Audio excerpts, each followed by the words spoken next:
World War II was wrapping up, but concerns were brewing like a freshly brewed pot of coffee. You see, folks were fretting about those sneaky Soviets using American prisoners of war as guinea pigs for their mind control experiments during interrogations, while the CIA, always ready to dive into some classified shenanigans, sprung into action with their very own Project M.K. Ultra. This covert operation spanned from the late 1940s to the late 1960s, during which these intelligence agency big shots conducted all sorts of mind-bending experiments on unsuspecting human subjects. And what were they after, you might ask? Well, they wanted to crack the code on a supposed truth serum used by those crafty Soviets. They were determined to outsmart the enemy. Little did they know, they were about to embark on a wild roller coaster ride. Over 100 experiments were carried out under the sneaky umbrella of Project M.K. Ultra, leaving the poor subjects and institutions involved clueless about what they were getting themselves into. It was a mad, topsy-turvy world of secret tests and hidden intentions. Buckle up, my friend, because this is going to be one mind-bending journey. Project M.K. Ultra wasn't just your run-of-the-mill research program, it was all about playing mind games with humans.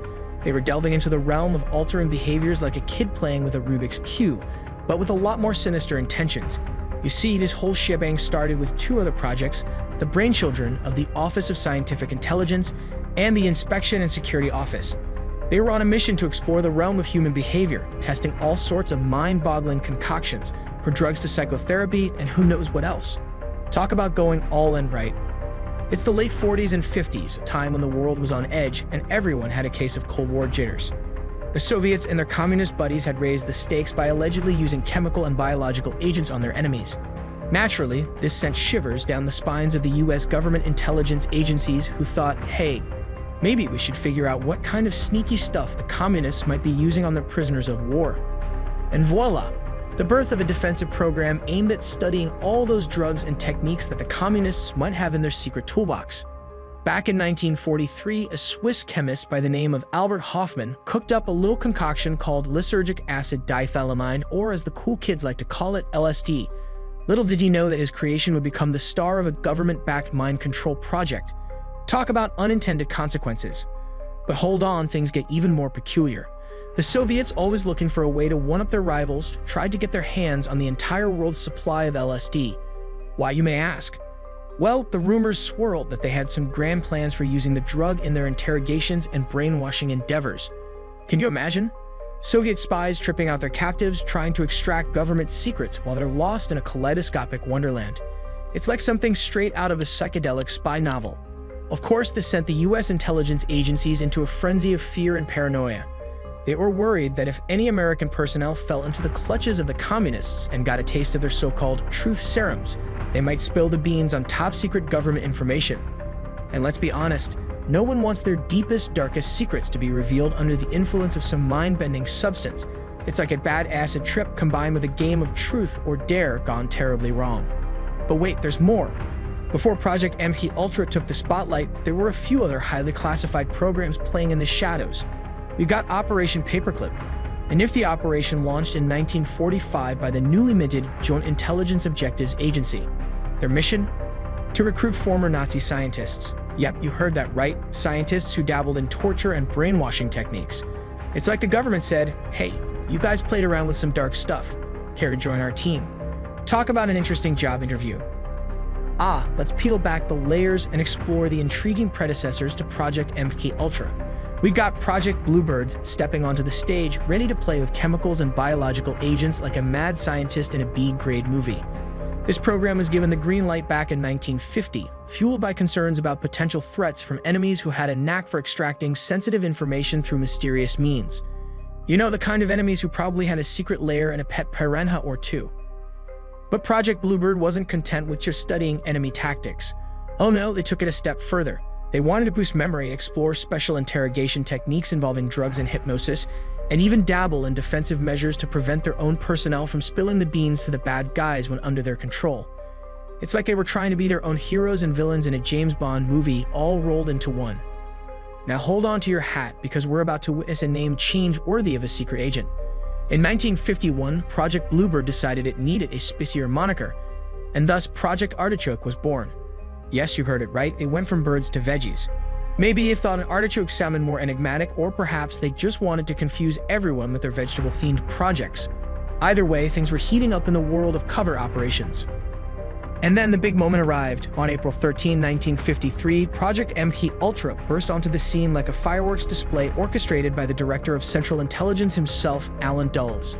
He took the reins from Walter Bedell Smith and said, "All right, folks, let's take this mind control thing to the next level." Leading the charge was none other than Dr. Sidney Gottlieb, the head honcho of the CIA's technical services staff. Talk about a dream team of questionable experiments and cover operations. Oh boy, hold on tight, because Project M.K Ultra was like a wild ride through the darkest corners of experimental madness. So here's the scoop. While it started off innocently enough as a defensive research program, those agency officials couldn't resist the allure of some offensive measures. They were like, why just defend when we can also attack? And that's when things got really interesting. The goals of Project M.K Ultra were like a laundry list of mind-altering endeavors. They wanted to dive deep into the rabbit hole of experimentation, exploring the effects of drugs, psychotherapy, hypnosis, and all sorts of other techniques to mess with human behavior. First on their agenda was to identify substances that could make people think and act in illogical and impulsive ways. Because, you know who needs rationality when you can have impulsive chaos? They were also keen on finding substances that could counteract the effects of other drugs. It's like playing a bizarre game of chemical chess, where they were trying to outsmart their opponents and stay one step ahead. But that's not all. They wanted to master the art of hypnosis, because what's mind control without a bit of hypnotic flair? And let's not forget their secret mission to figure out how to administer drugs in the sneakiest way possible. Imagine slipping someone a mind-altering substance without them even realizing it, like a magician pulling off a grand illusion. Voila, you're tripping. Project M.K Ultra took a rather unexpected turn down the rabbit hole of assassination attempts. Yep, you heard that right. They had their eyes set on Fidel Castro, and they wanted to develop a sneaky little knockout pill that could be slipped into his food or drink. It's like they were cooking up a twisted recipe for political intrigue. Of course, their experimentation didn't stop at LSD. They dabbled in a whole smorgasbord of drugs, from barbiturates to morphine, heroin to scopolamine, alcohol to marijuana. But it didn't end with drugs alone. They also ventured into the realm of electric shock, hypnosis, and yes, even magic.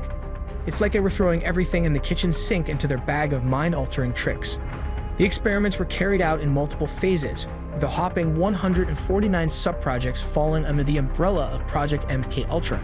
There was a sprawling web of classified endeavors, and let me tell you, it was a roller coaster ride of bizarre scientific exploration. Oh, let me take you on a wild tour through the murky world of Project M.K Ultra experiments. Now brace yourself, because much of the extensiveness of this project remains shrouded in mystery. You see, most records were conveniently destroyed when the program met its end. But hold on to your hat, because there's a twist. After the termination of M.K Ultra, an investigation was launched, and guess what they found? Thousands of pages of Project M.K Ultra files were misplaced in the budget and fiscal records. It's like the universe wanted the truth to be discovered. These files, although not comprehensive, shed some light on certain aspects of the program and the experiments that were conducted. Now let's talk settings. The experiments were carried out in various places, from educational institutions to penitentiaries. Yep, they were casting a wide net to gather their human test subjects. In the 1950s and 60s, even the Atlanta Federal Penitentiary in Georgia became their experimental playground. Prisoners there became unwitting test subjects for Project M.K Ultra. One prisoner, Farrell V. Kirk, claimed he was given doses of various drugs that drove him to attempt suicide.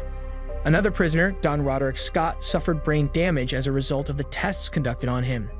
The National Institute of Mental Health's Addiction Research Center in Lexington, Kentucky, also played a role in this mind-altering saga. It was once known as the Lexington Rehabilitation Center, and housed drug addicts who found themselves on the wrong side of the law. These unfortunate souls gave their consent to participate in the experiments, but their reward was grim. They were given hallucinogenic drugs so the researchers could observe their behaviors. And guess what their reward was for participating? The very drugs they were addicted to. It's like a twisted version of Pavlov's dog experiment, but with addiction and mind-altering substances. Now let's turn our attention to the Ionia State Hospital in Michigan, where the CIA managed to involve criminally insane patients in their mind control experiments. These patients were unknowingly subjected to various derivatives of LSD and marijuana. Patients under the influence being interrogated by doctors. It's like a scene from a twisted psychological thriller. The experimentations at the hospital were even reported by the Detroit Free Press in 1977. Over 140 patients unwittingly participated in MK Ultra experiments. But it didn't stop there. The CIA had their eyes on foreign researchers who had knowledge relevant to their interests. They recruited Donald Ewan Cameron, a Scottish psychiatrist who had some interesting ideas. He came up with a procedure called psychic driving. Picture this: patients put into drug-induced comas while different messages played on repeat for extended periods of time. Cameron commuted from New York to the Allen Memorial Institute in Montreal, Canada, each week to carry out these experiments. The CIA even allocated a tidy sum of $69,000 for these experiments conducted in the Great White North. And the experiments, oh boy, they were intense. Human subjects were administered LSD and paralytic drugs. Some even underwent extreme electroconvulsive therapy. These poor souls, many of whom had initially sought help for anxiety disorders and depression, suffered greatly as a result of the experiments. Severe amnesia and confusion were common outcomes. These experiments took place from the early 1950s through the late 1960s. Vulnerable individuals became pawns in this twisted game, with or without their consent. The experiments were considered top secret, with only the staff involved in coordinating and conducting them being aware of the events unfolding. Now let's talk about the subjects and institutions involved. Unfortunately, the exact number of human subjects remains largely unknown due to the destruction of records. However, numerous educational and research institutions unknowingly played a part in these experiments. Even the CIA's own personnel were involved.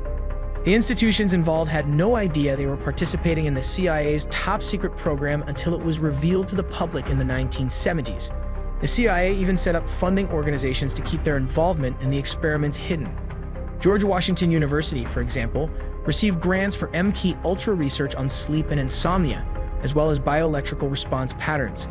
The Society for the Investigation of Human Ecology served as a front for anonymous funding to institutions for experiments. And the list of unwitting institutions goes on, including the University of Wisconsin, Massachusetts Institute of Technology, Stanford University, Denver University, Princeton University, Ohio State University, Harvard University, and many more. The death of Frank Olson. The death of Frank Olson is indeed a tragic and well-documented incident associated with Project M.K. Ultra. Frank Olson, a civilian biochemist and biological weapons researcher, was working for the U.S. Army's Special Operations Division at Fort Detrick, Maryland. On November 18, 1953, Olson attended a meeting at a cabin in Deep Creek Lake, Maryland, where CIA researchers, including Dr. Sidney Gottlieb and Dr. Robert Lashbrook, were present. During the meeting, the researchers asked the men, including Olson, to consume a substance for observation. The men agreed to consume the drug without knowing its nature. However, Lieutenant Colonel Vincent Ruett, also present at the cabin, claimed he had no recollection of being asked about consuming the drug. According to CIA records, the drug LSD was revealed to the men approximately 20 minutes after consumption. They were given LSD and Cointreau liquor, which caused them to have a reaction and prevented them from engaging in serious conversation. Following the consumption of LSD, Olson experienced a severe depressive episode. His family and colleagues noticed changes in his behavior, including severe depression, paranoia, and schizophrenic episodes. He was taken to Dr. Harold Abramson in New York City for psychiatric assistance. On November 28, 1953, Olson and Dr. Lashbrook were staying at the Statler Hotel. Lashbrook woke up to the sound of a window breaking and discovered that Olson had jumped from the 10th-story window, resulting in his death. Initially, Olson's family was not provided with a clear explanation of his cause of death.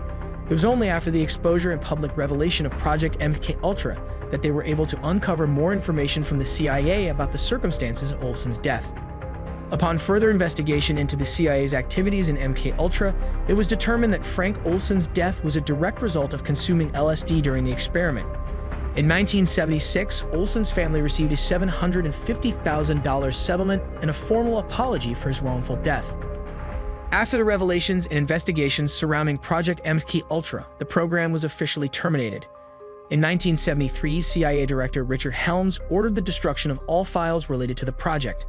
However, some files were inadvertently misplaced in budget and fiscal records, which allowed investigators to uncover certain details about the program. In the aftermath of Project M.K. Ultra, compensation was provided to some of the human subjects or their families who had been affected by the experiments. However, not all individuals were deemed eligible for compensation.